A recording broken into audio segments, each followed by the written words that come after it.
My name is Mia Harper and I am 26 years old. I recently graduated from New York University with a bachelor's degree in fine arts. My journey into adulthood wasn't just about studying and finding a job. It was a story of family legacy, loss, betrayal, and discovering strength in the face of adversity.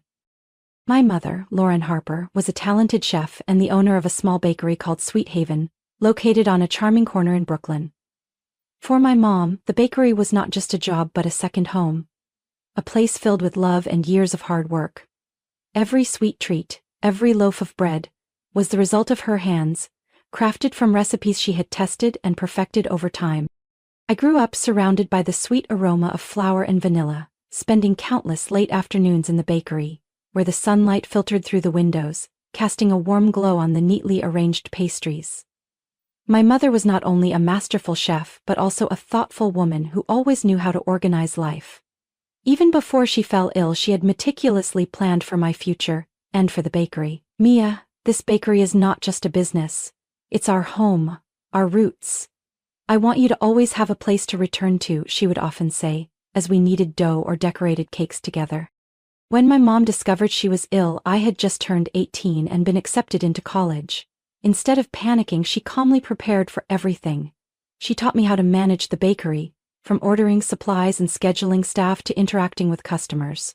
My mom always said that love and hard work were the key ingredients to making sweet and memorable treats. She wanted me to understand every small detail about the bakery, not only to carry on her work but also to keep a part of her memory alive with me. But life wasn't always as sweet as the pastries my mom made. My father, David Harper, left our family when I was just 10 years old. He departed quietly, without heated arguments or heartbreaking farewells. He simply packed his bags and walked out the door, leaving a vast emptiness in both my mother's and my hearts. Over time I learned he had left for another woman named Amanda. It wasn't long before he remarried and had a daughter, Lily. I still saw my father on weekends, but those visits were always brief and awkward.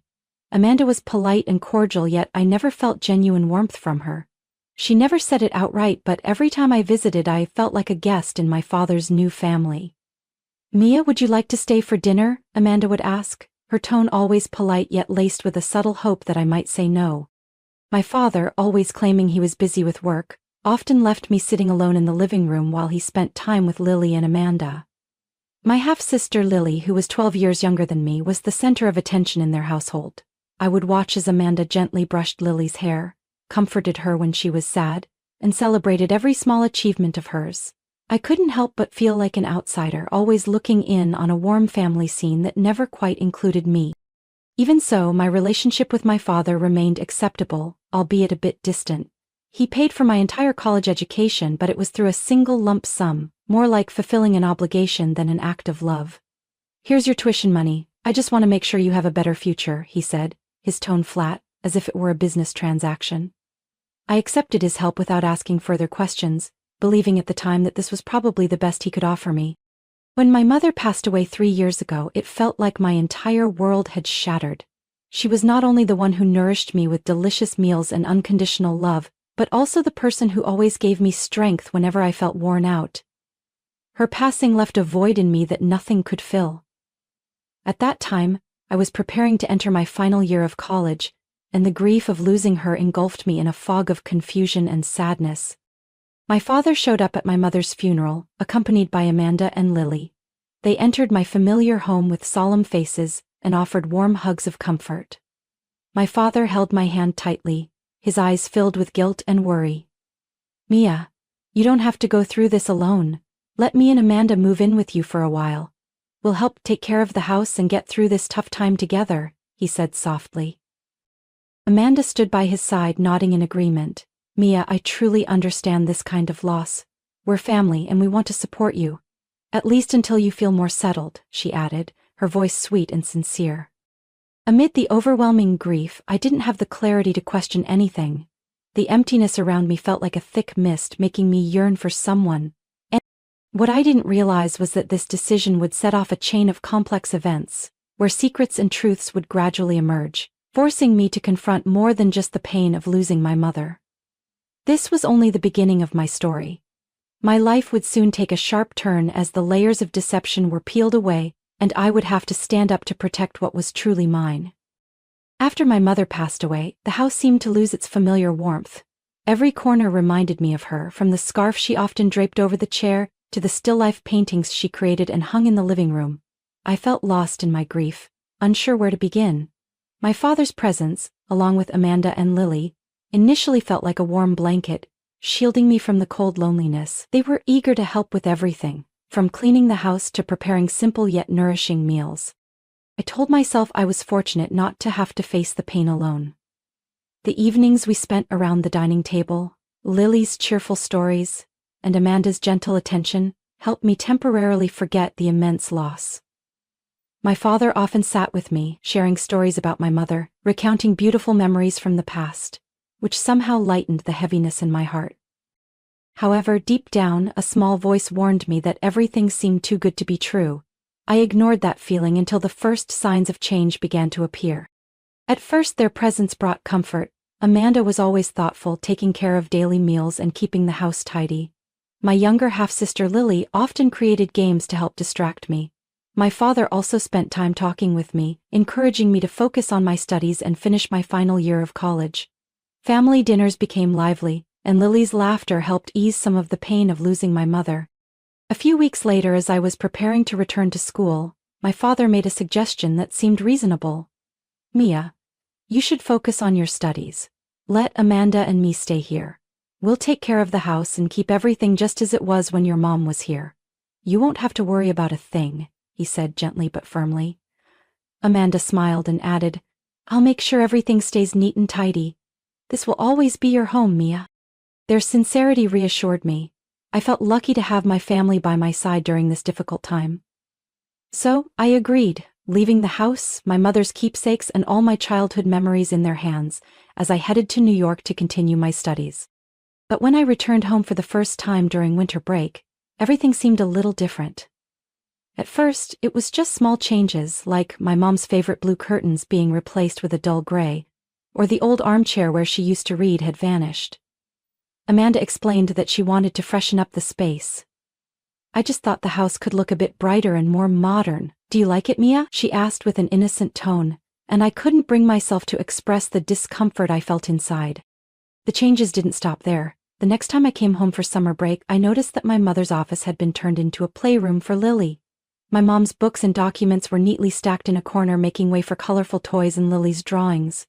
"Lily needs space to learn and create.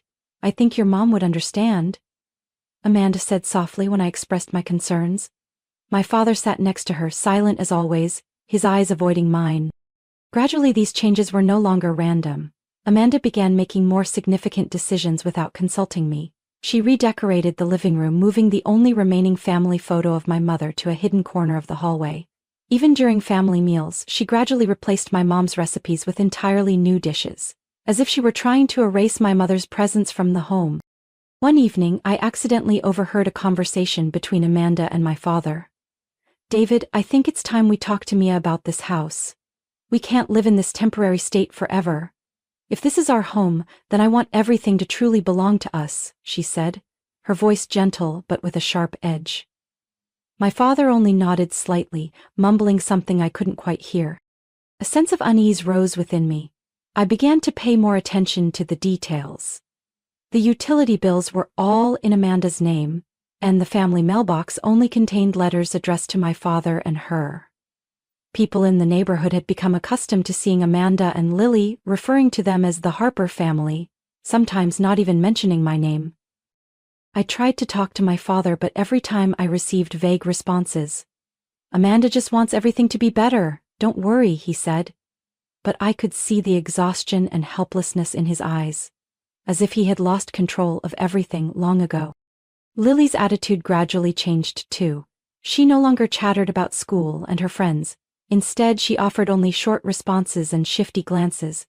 "Mom said that room is mine now, so don't go in," she said when I tried to enter my mom's old office to find some documents.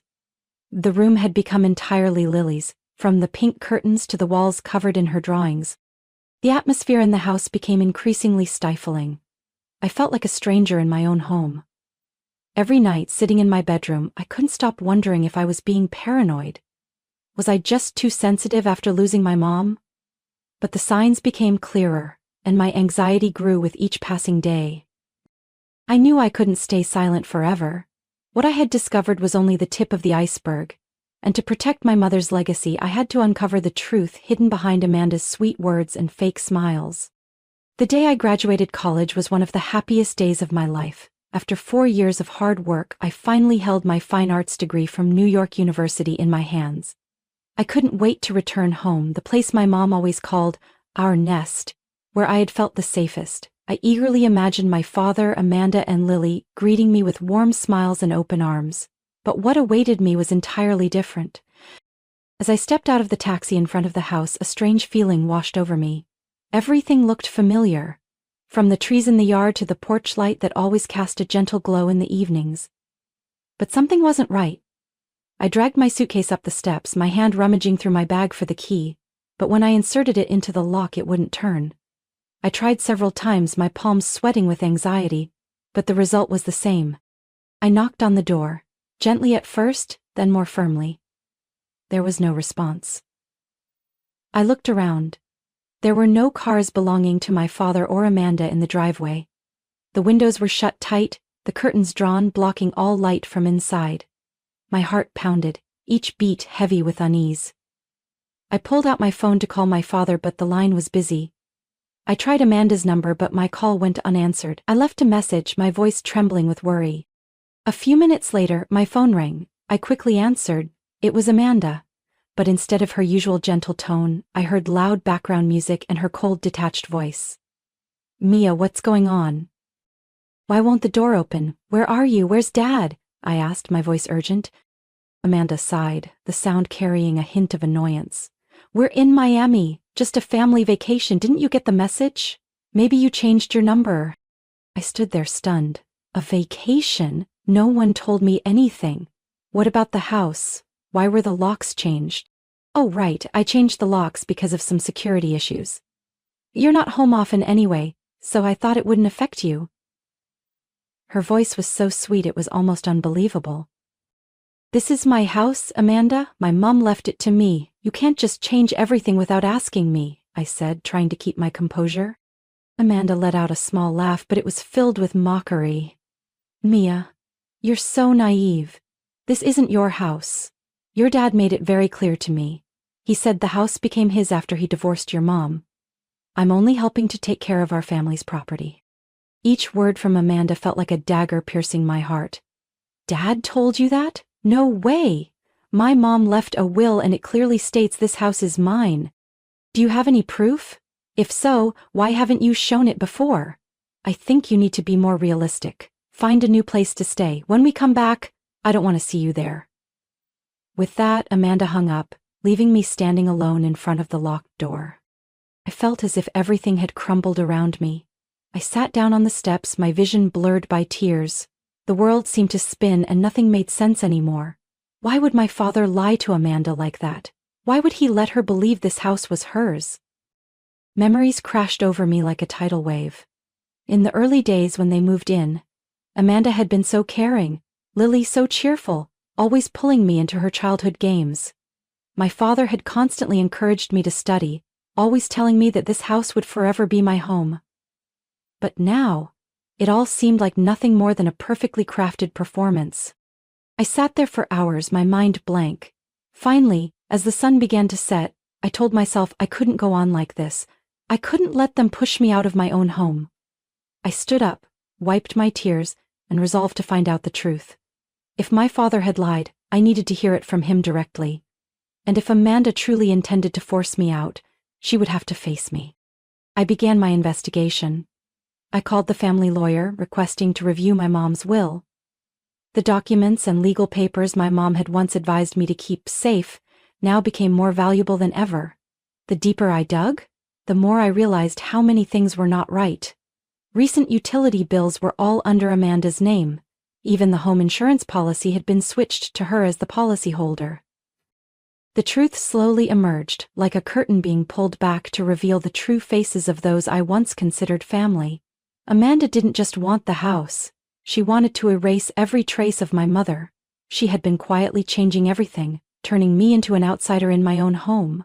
And my father, the one who should have protected me, had sided with them, helping them execute their scheme.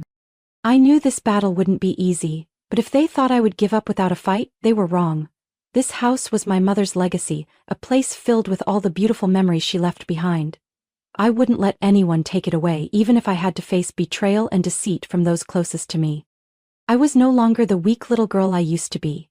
I would stand up, confront them, and protect what was rightfully mine. The battle had only just begun, and I was ready to face every challenge ahead. I didn't have much time to dwell on sadness or wait for answers from my father. After Amanda's sarcastic phone call, I realized I needed to act immediately if I didn't want to be pushed out of my own home. I sat on the porch steps, my phone trembling in my hand, but my mind became clearer and sharper than ever. I decided to start with the most practical step. I called a nearby locksmith and asked them to change all the locks on the house that same day. The locksmith arrived within an hour, and I stood by as each old lock was removed, and every new key was crafted. Every click of the new lock settling into place made me feel as if I was regaining control, bit by bit. While the locksmith worked, I didn't sit still. I began packing up my father's family's belongings. I opened every cabinet, pulled out every drawer, and sorted their things into boxes. From Amanda's clothes, Lily's personal items to my father's possessions, everything was neatly packed away, leaving nothing behind. I wanted them to understand clearly that they no longer had a place in this house. I found the things they had hidden or changed in the house. Family photos shoved into a corner of the closet, my mother's keepsakes forgotten under the bed. Each item reminded me of what they had tried to erase, every piece of evidence of how they had quietly taken over my mother's space.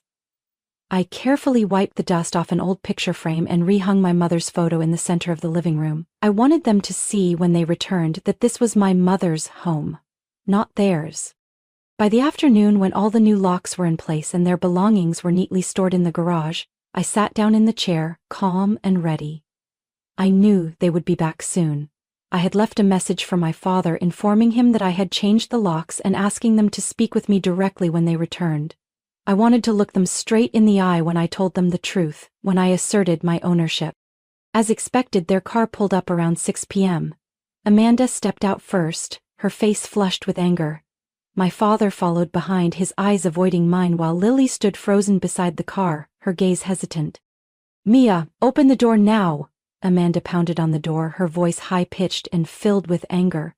"What do you think you're doing? This is our house!" I stood up and slowly opened the door. My eyes met hers, calm and unwavering. "This is not your house, Amanda. This is my house. My mom left it to me, and I'm just taking back what belongs to me." "What are you talking about, David? Tell her the truth." Amanda turned to my father, expecting him to defend her. My father swallowed hard, his hands clasped together, fingers tightly intertwined. "Amanda, Mia is right.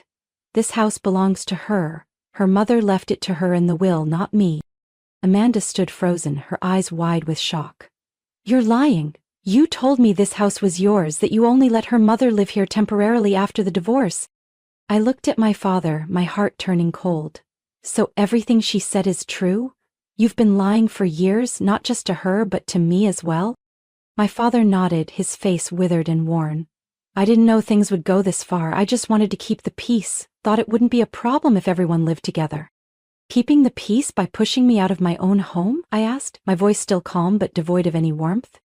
Amanda no longer held on to her usual facade of sweetness. "If that's the case, we'll take you to court. You can't just throw us out without notice. This is our home." "You're welcome to try," I replied gently, "but I have all the legal documents to prove my ownership.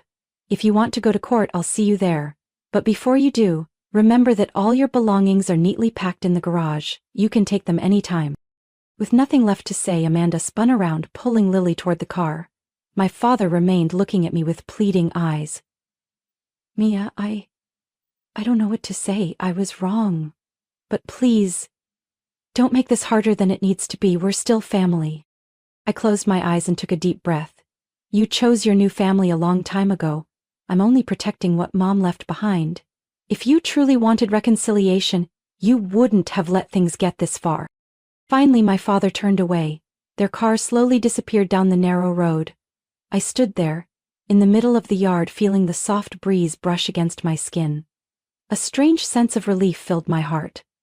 Not because I had won this confrontation, but because I had finally found myself again, rediscovered the strength and courage my mother had always believed I had. That night, for the first time in years, I slept soundly in my own home, knowing that it truly belonged to me, both legally and in spirit.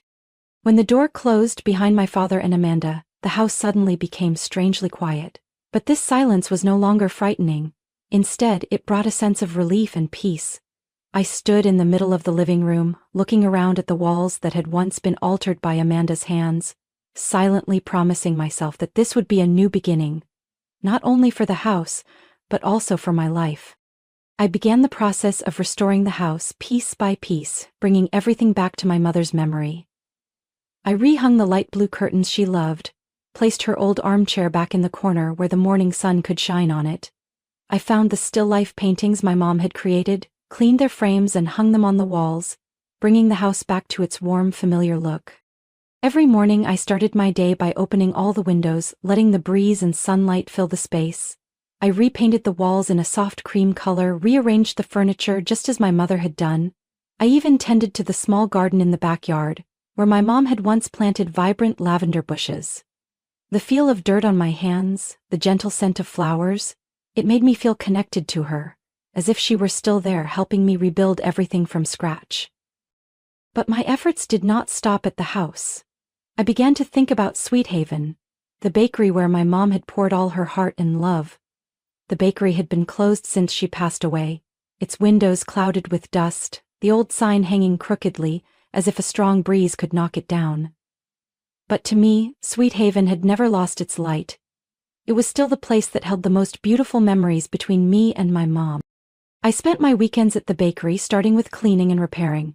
I painted the walls a warm yellow, replaced the old sign, and rearranged every table and chair.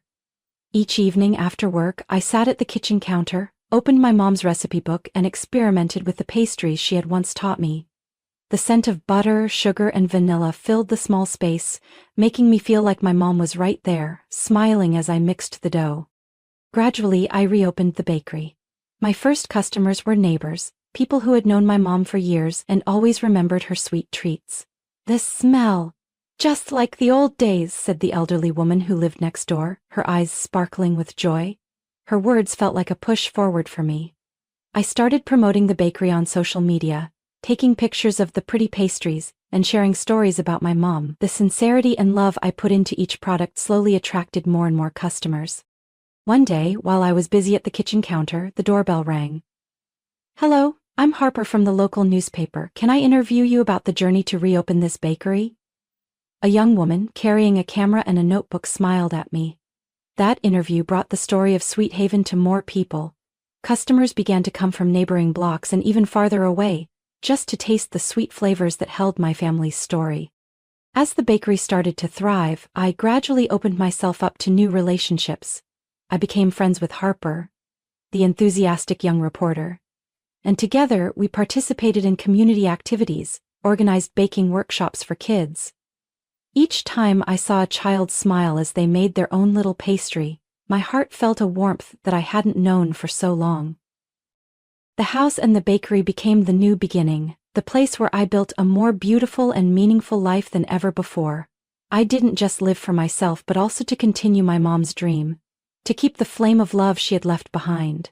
Whenever I felt tired or faced difficulties, I looked at the photo of my mom hanging in the corner of the bakery, where she always wore that gentle smile. Her smile reminded me that no matter what, I would always have a family in my heart and in the sweet treats of Sweet Haven. Life wasn't always easy, but I learned to face its ups and downs. I learned to set boundaries for myself, to protect myself from those who were not sincere. The lessons about self-respect, self-determination, and inner strength became invaluable baggage that helped me move forward on the path ahead. One autumn afternoon, as the golden sunlight gently stretched over the small street, I sat by the bakery window, watching customers enjoy sweet pastries and warm cups of tea. In that moment, I felt complete peace. I had found new strength and hope within my home and my bakery. And I knew that from here on I would continue to build a life full of meaning, a life my mom always wished for me, a life as sweet as the pastries I made, filled with love and sincerity. Mia Harper's story is not only about reclaiming her mother's house and bakery, but but also about growth and rediscovering herself. From pain and betrayal, Mia learned to stand up, set clear boundaries, and protect what was hers. She transformed her house and the Sweet Haven Bakery into a place of new beginnings, filled with love, memories, and hope. Through this story, Mia reminds us that sometimes, to find true happiness, we must bravely let go of toxic relationships and believe in our own strength. What do you think about Mia Harper's story and her journey of self-discovery? Share your thoughts in the comments. Don't forget to hit follow to keep up with more inspiring stories about family, love, and growth.